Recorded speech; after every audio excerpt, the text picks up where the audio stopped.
Hey everybody, it's Jay Baer from Convince and Convert, joined today, New Year's Eve day, by a very special guest and dear friend whose brand new book, Body of Work, comes out today, this very day, just in time to satiate your New Year's cravings for self-improvement. It is the one, the only, the striped Pam Slim. Hello, Pam. How are you? And Happy New Year. Hello, Jay. I'm so happy to be here in my stripes. In your stripes, it is fantastic. It's almost like a zebra, but on the diagonal. I really dig it.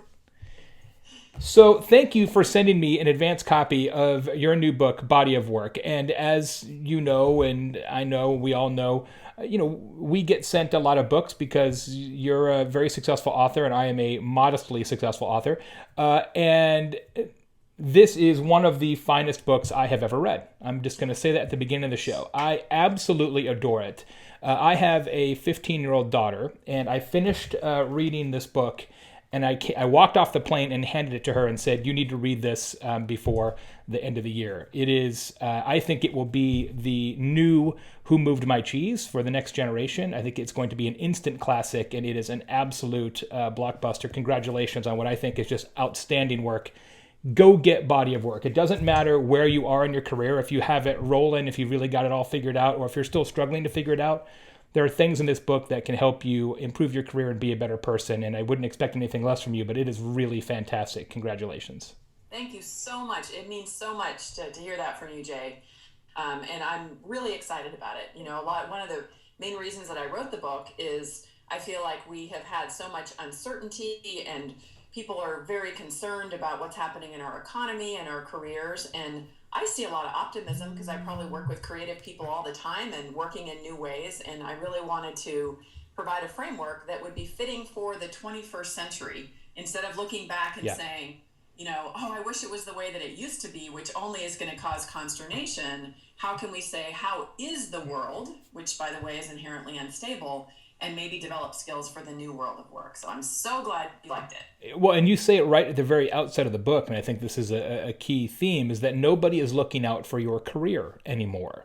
It's not as if you can sort of hitch your string to the kite of some major manufacturing company and they're going to take care of you for 40 or 50 years. My wife's grandfather was an executive with Bethlehem Steel, right, and worked with them for decades and ended up being the COO or something along those lines, but was there from his entire life and still receives a pension from them, and it just doesn't work that way anymore. Can you elaborate on that a little bit, the fact that your career is in your own hands now in perhaps ways it wasn't historically? Yeah, I think it's been a long time, and I've been working for myself for 17 years, the first 10 of which I was a consultant to corporations.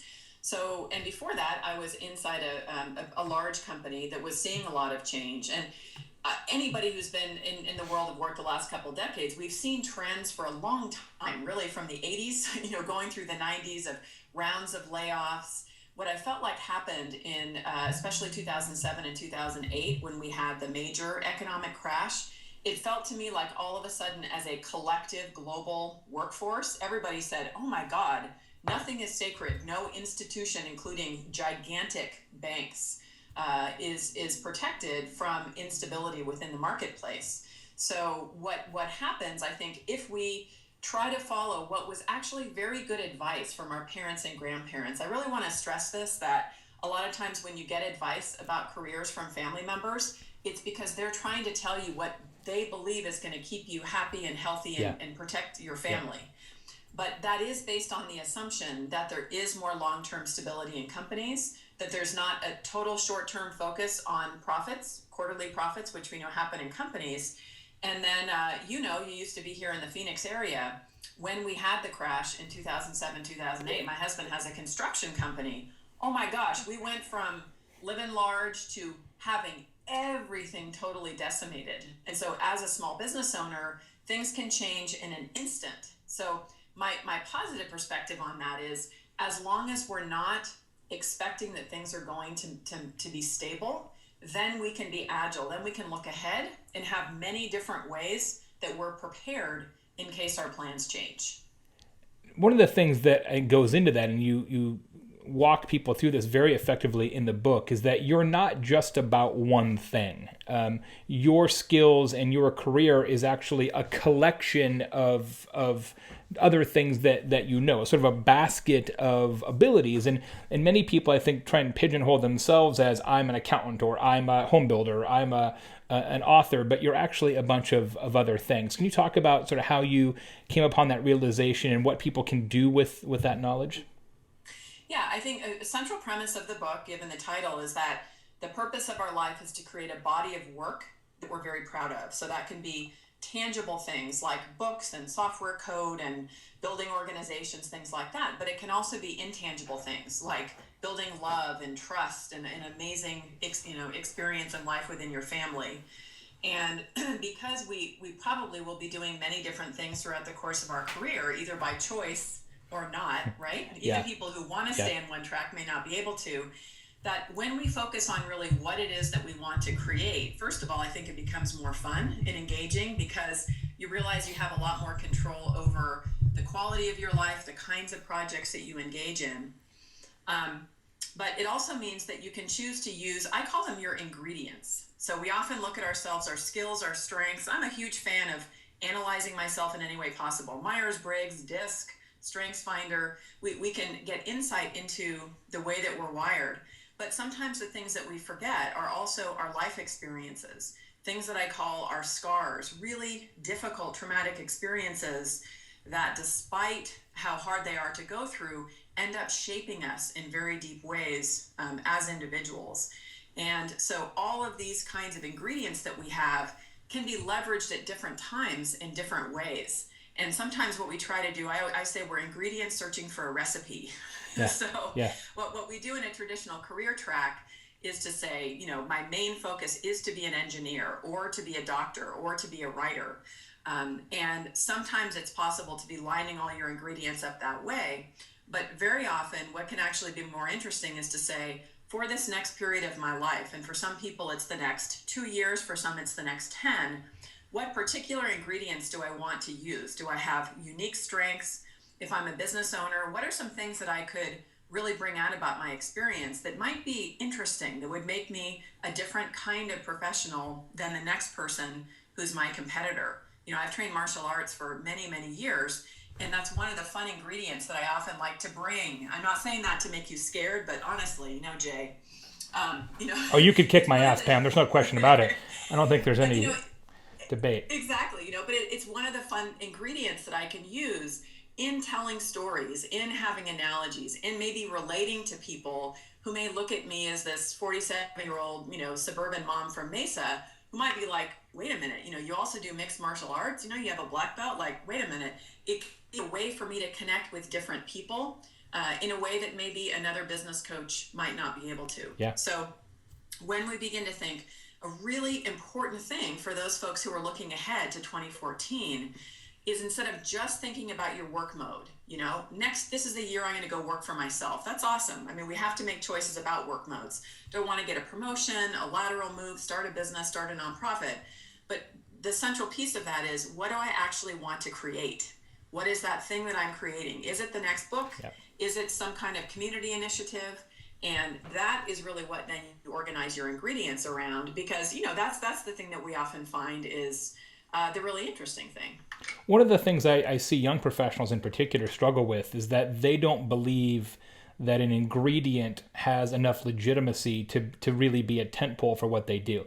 You hear all the time the notion of faking it till you make it, as if that is somehow disingenuous, right? That because you have done something on the side, or you learned to, I see it in social media all the time, of course, my field, where people say, well, I did social media for my church or for my sorority or for my whatever, but I didn't get paid to do it, so therefore I don't really know how to do it, so therefore I'm faking it till I make it.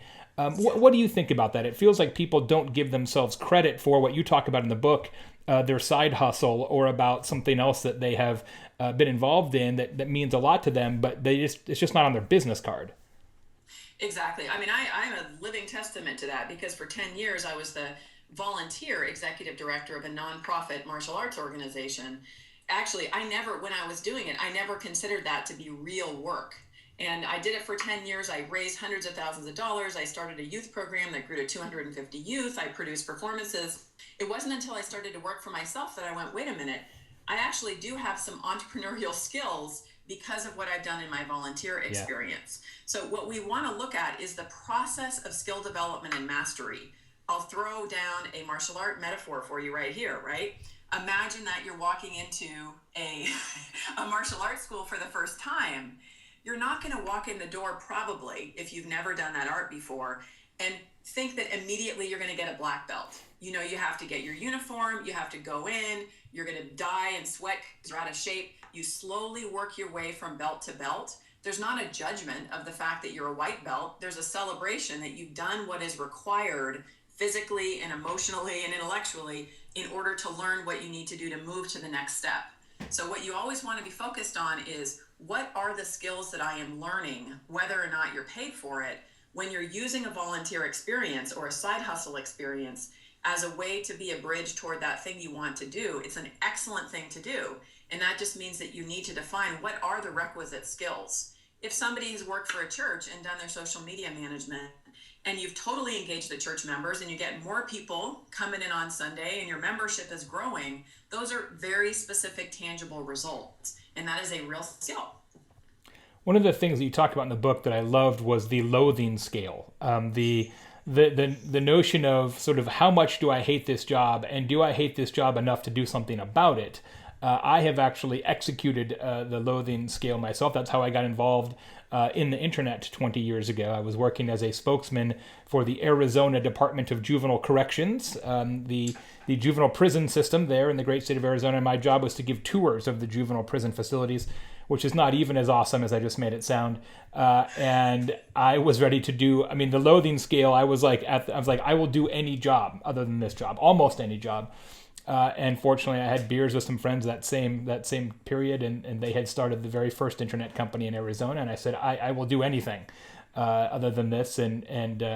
And they said, well, we don't know anything about marketing. And I said, well, that's okay, because when you say the word internet, I don't know what that word means. And I literally didn't. It was 93. And so I said, I don't care. And so I ended up as the vice president of marketing for an internet company, having never been on the internet before. And that's the power of the loathing scale, I think. That doesn't work for everybody, but it worked out for me. Can you talk a little bit about that? I counsel young professionals a lot and say, look, it's not so much about finding what you want to do. It's figuring out what you definitely don't want to do. Sometimes career path is about what's left over after you say, I don't want to work for the government and I don't want to work for a big company, and you sort of cross things off the list. That's why I think in marketing and comms, starting in an agency is such a great place to start, even if you don't want to be an agency lifer, because you get little tastes of a bunch of different types of jobs, and it helps you kind of figure out, I don't want to be on accounts and I don't want to be an analyst or what have you. Exactly. Well, the loathing scale is something that I came up with after working with clients, and I was trying to find a way in discussion with people, often in my work at Escape from Cubicle Nation, where there were people who we were trying to strategize about their plan to eventually leave their full-time job. I'm a proponent of actually taking your time to slowly build up your side hustle so you mitigate your risk. Yeah. And one of the very concrete factors of that is in checking in to see where they really were emotionally in terms of their relationship with work. So if you can imagine a scale from 1 to 10, 1 is, I love my job. I wake up, I'm totally excited to come. I can't wait. I want to stay and work because I love it so much. Versus 10, which is, I get physically ill even thinking about going into the office. It's actually been documented by psychologists and medical professionals that intense loathing for your job, where there's really not a good fit, does cause medical problems. So what you want to think about is that where it can be motivating to be in the 7 to 10 range in the loathing scale, it also puts you more at risk, because you're probably going to be making decisions. You'll take anything. Just in desperately wanting to leave, right? Or you do the Jerry Maguire, for anybody who's seen that movie, where you do a big speech and you grab the goldfish and you tell everybody you're leaving, and sometimes you burn bridges or throw staplers or burn down buildings for anybody who's seen Office Space, and it tends to make you probably not come from a very wise decision-making process. So if somebody tells me that they are an 8 in the loathing scale, usually my recommendation is to, if they don't have a big financial, windfall, or they don't have a lot of savings, is to actually shift into getting another job that they'll like better, that maybe they can do, and then work on their side business so that they can build it up to the extent that it works for them. Because it's really important that we're aware of how it is that we're making decisions. For folks that like relationship metaphors, it's the classic thing of being in a horrible relationship, leaping into the arms of anybody who's just a little bit better than the horrible relationship that you've been in. Doesn't work. Slight improvement.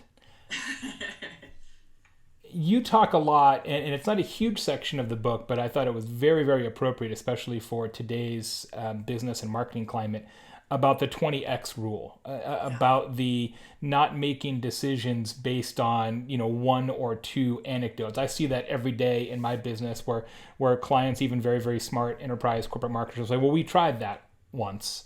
And it didn't work. It's like, well, trying something once and saying that doesn't work categorically is an anecdote.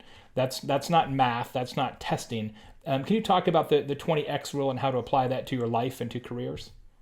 Yeah, I found this a lot in working with people in starting up their business, where a huge amount of effort is put into coming up with your first offer and, selling a class or a product, and so many details related to get everything together, that then the assumption I think that many people have when they put it out to market is that 100 people are going to come, and we're hit every day on the internet with examples of how you too can make six figures in your consulting business in the first 2 weeks. And so if somebody puts out their amazing offer and gets one person who buys, then very often they can tell themselves the story that, it wasn't successful. The reality is there are so many variables when you're first trying something that it's really important to analyze what exactly you did in order to discover what are the areas that you need to fix. And Tim Barry, who you might know, who started Palo Alto Software that makes business plans, and he talks to me a lot about always making sure that you document your assumptions. So what a lot of people don't do, they have a plan, they just launch a business, maybe it works gloriously well, and because they don't document their assumptions, they don't pay attention to the fact that maybe because there was some amazing thing that was happening, like, I started my consulting company in 1996. I couldn't even turn sideways without somebody throwing wads of money at me, because people just had way too much money at the time in Silicon Valley. Yeah. So I could make the assumption that I was brilliant and charming and fantastic in my consulting business.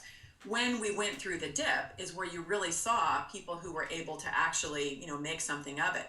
So you want to have a premise that you always want to be paying attention to trying something and giving it enough tries to actually see if it's a go, even when you're wildly successful, so that you don't build your business on different assumptions. My dad is a photographer, and he taught me about something called bracketing, which folks that have studied photography will know.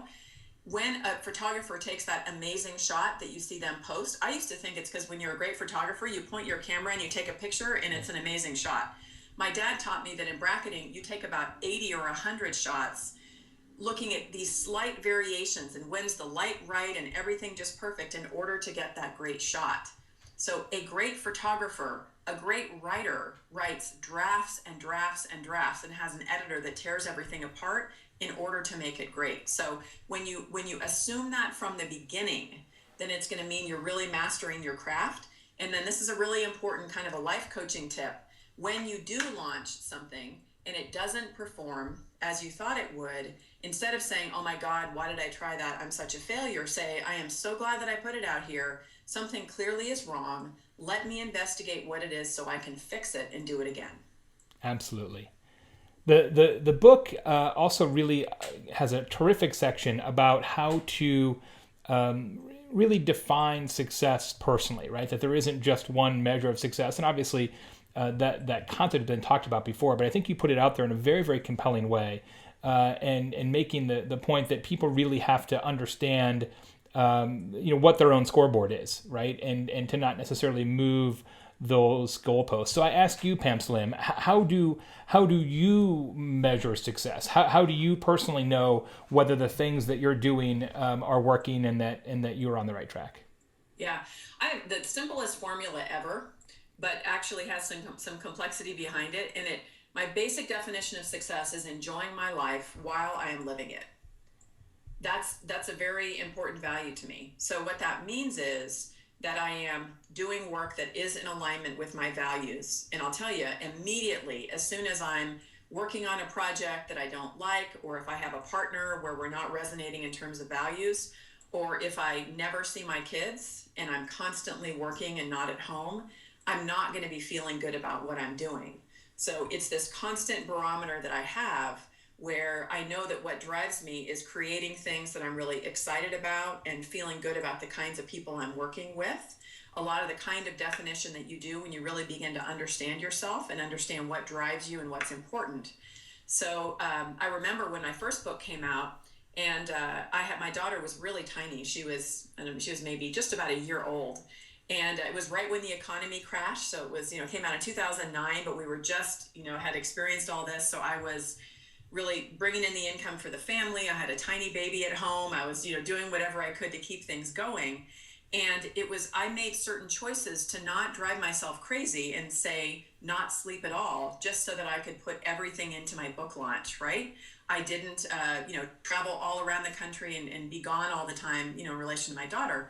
And I had some really good friends at the time. Chris Brogan had Trust Agents that came out the same year, who was in a different situation, right? Made different choices and had much better results in the book, right? I had a choice right there if I wanted to be living my values. I could be like, man, Chris, that's not fair. You know what I mean? Like, why didn't I hit the New York Times list? Or I could say, which I did say, I am so proud of his success. I am so excited to see his book doing so well.